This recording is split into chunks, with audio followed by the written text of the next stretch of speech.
So here it is. After so many years of development and multiple delays, Demonschool was finally released last Wednesday.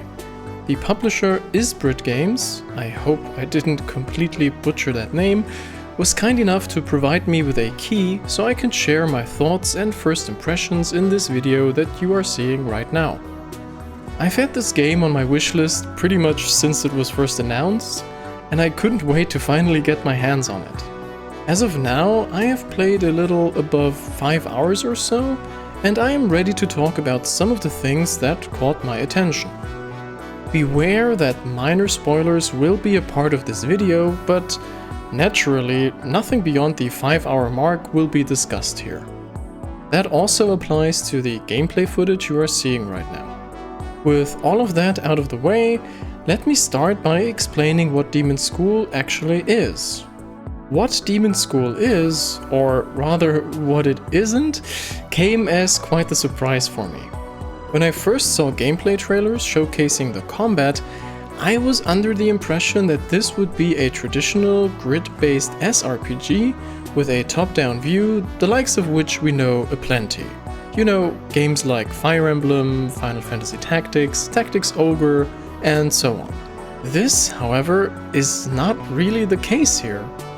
The combat in Demonschool is much more akin to something like Into the Breach, which honestly was kind of a shock for me, but not necessarily in a negative sense. So, if you're unfamiliar with that game, the core concept of Into the Breach, and Demonschool for that matter, is to defeat enemies on a grid by repositioning them and your own units and taking out as many of them as possible as quickly as possible. So what that means is that you have a certain amount of action points for each turn, and you need to spend them wisely.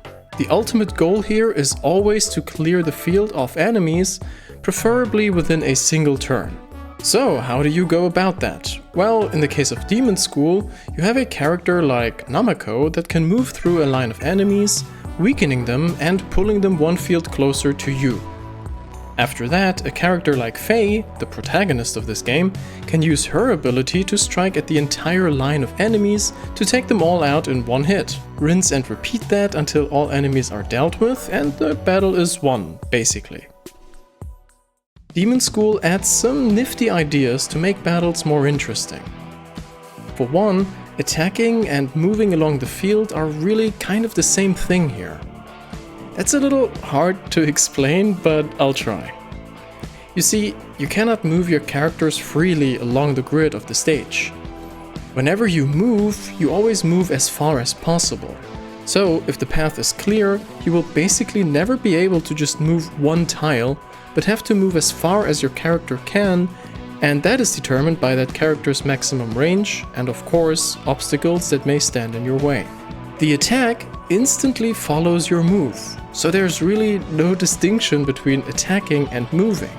You have a little more flexibility with the so-called side steps that allow you to move to the left or the right before making your actual move.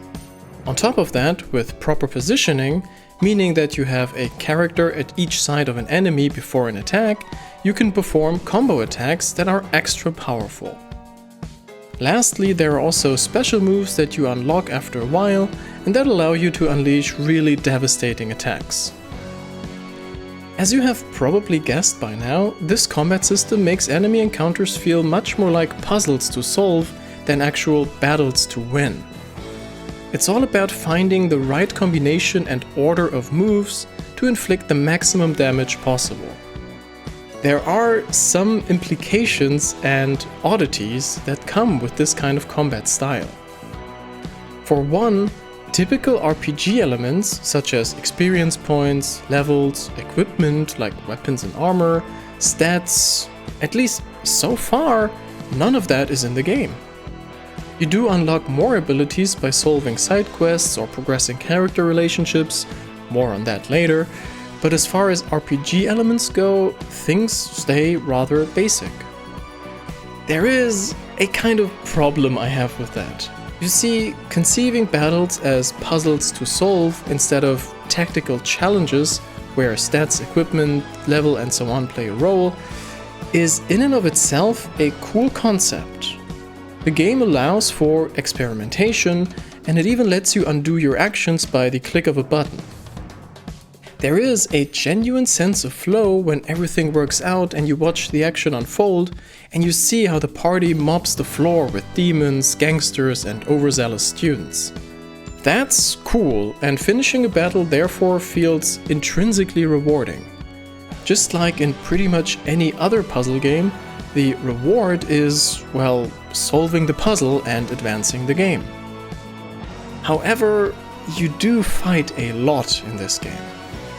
That alone wouldn't be an issue if every battle offered a new and intricate puzzle to solve, but they do tend to be a little bit samey, if you will. Enemies, so far, don't come in great variety, and combat stages are pretty much always a flat plane with not much going on in terms of verticality or general complexity. The puzzle mechanic is still fun, but it does get a bit old, even after only 5 hours. And this is where the nature of Demonschool as a puzzle game and not really an RPG becomes kind of tricky. As I said, you don't get XP for completing battles, you don't level up, you don't find new equipment or items. All you get is some money in the form of opals that you can trade for abilities and cosmetics, like furniture for your clubhouse, which is really cool, and that's it. In traditional RPGs, even when they are grindy, you at least get some XP and stuff, but here, there's no real reward. If that's a problem after 5 hours, how will I feel about it after 25? And yeah, the game seems to be rather long. There's this narrative device of 10 weeks until the apocalypse that you, at least I assume, will have to prevent from happening, and so far I haven't even finished my second week. So we might be looking at a 30-hour game here, or maybe even more than that. So yeah, I have my concerns with regards to the long-term appeal of the combat, but let me make it clear that the core combat design is excellent. It's definitely not what I expected, but it absolutely won me over, and it's honestly unlike anything I've ever seen before. A mix and match of Into the Breach and traditional SRPG that works surprisingly well. Now, something I have zero concerns about is the art style of Demonschool. It's probably fair to say that the aesthetics are the main reason this game got any attention in the first place. And yeah, on the visual side of things, Demonschool delivers. This game utilizes a pixel art style combined with low-poly 3D models, all embedded in a beautiful and nostalgic isometric view. The look and feel are intentionally reminiscent of early Shin Megami Tensei and Persona 1 and 2. There's a stark contrast between the daytime, where the environment looks bright and colorful and everything has a sort of optimistic vibe, and the nighttime, where strong blues and purples take center stage and you really feel like the world has descended into hell. Demonschool uses lighting, smoke and dithering to great effect here, creating an all-encompassing dark and gloomy vibe that I just love. Also, special shout out to the UI designer, as they did a fantastic job here. The interface perfectly fits the style of the game, it's readable, it's functional, it's also super stylish, so major props to the person who made this. The music enhances this vibe even further. Even though the game takes place in 1999, the music reminded me of crunchy electro music from the 80s, but it works really well. The synthy sounds fit the overall tone perfectly, almost giving the whole thing a sort of Stranger Things vibe, but mixed with some experimental electropop and overall a just faster pace. In its quieter moments, there's a tinge of dungeon synth too, making the SMT inspiration all the more obvious. Can you tell that I have no idea how to describe and review music in video games? No? Well, I always struggle with this, so this is just an amateur's take on the music. I'm sure other reviewers have more elaborate things to say on that. One thing I need to bring up though, and I know this is just a minor thing, but I just love when video games do that, The music changes when you initiate a conversation. There's a sort of dynamic shift that puts the music more in the background, letting you focus on the content of the dialogue more. A simple thing that's probably not that simple to implement, but one that I really appreciate. So, the combat is cool, albeit a bit samey, the graphics are immaculate, and the music absolutely bops. So what about the writing then? Well, Demonschool opens with an intricate mystery for you to solve. You play as Faye, a college student by day and demon hunter by night, and you investigate a demon scourge that is taking place on the island of Hemsk. Weird phenomena are taking place all over the island. Demonic rituals are performed, people are disappearing, and most strangely, people seem to suffer from a sort of mass amnesia. It's an intriguing setup for a story, and I'm curious where it will lead. I do have some concerns though. While I appreciate how much this game feels like a Buffy the Vampire Slayer in game form, and I do love Buffy the Vampire Slayer, it seems to go for a sort of monster of the week kind of story, with only a loose narrative frame connecting the events. So far, there aren't really any stakes, and things aren't as dramatic as you might guess, given the setup of the story, with, demons roaming around and bloody rituals being performed and all that. I do hope for some weight in the story in the future, but so far it feels a bit too lighthearted, given the context of the plot. Again, we'll have to see how things develop for the rest of the game, but so far, in terms of writing, Demonschool is predominantly carried by its characters and less by the plot. Speaking of characters, Faye as a protagonist so far is definitely sympathetic. She's a hothead with a feisty nature, but she doesn't come across as rude or unnecessarily aggressive towards others. A little bit of a knucklehead maybe, but with kindness in her heart, if you will. So far, I have met 4 other characters, and with the exception of Namako, they haven't really transcended the stereotype they are based on, so to speak. There's a jock, a nerd, you get the picture. I think there's great potential here, but so far things have remained somewhat shallow, and I don't really have a feel for these characters yet. What's cool is that in typical Persona fashion, you can spend time with your friends, but it's not as restrictive as it is in Persona. You don't need to make a decision on how to spend your afternoon and with whom. There's no timing element here, and you can just hang out with everyone if you please. Don't get me wrong, I like how in Persona, time management is a mechanic of its own, requiring you to make decisions on how to spend your limited free time. You have to focus on certain social links and thereby neglect others. But this is also pretty stressful, and I often found myself thinking that I would just love to hang out with everyone. Well, in Demonschool, you can. Spending your time outside of the main story path can be done in a variety of ways.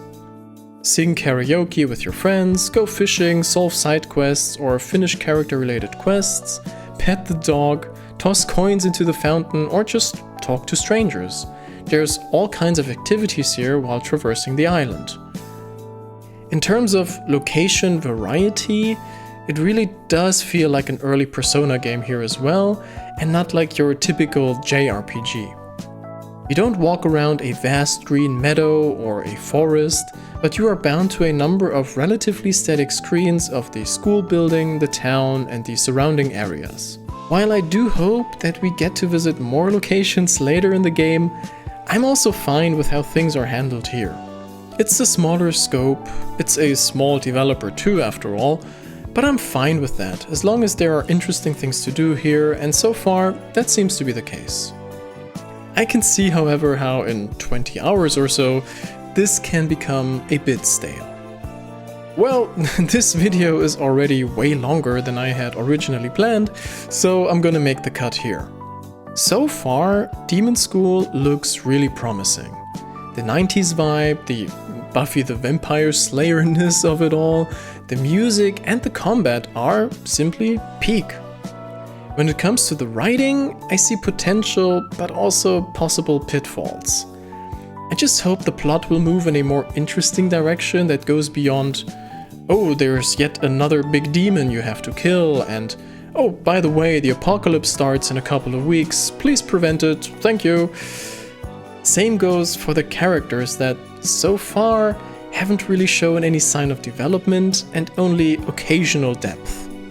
And yeah, combat and exploration are fun now, but I wonder if they will still be in like 15 hours, 25 hours, 35 hours? But we'll have to wait and see. As of now, I'm having a blast with this game, and I can recommend it with only slight reservations maybe. If you like this video, please consider leaving a like and subscribe to my channel for more. Thank you for your attention.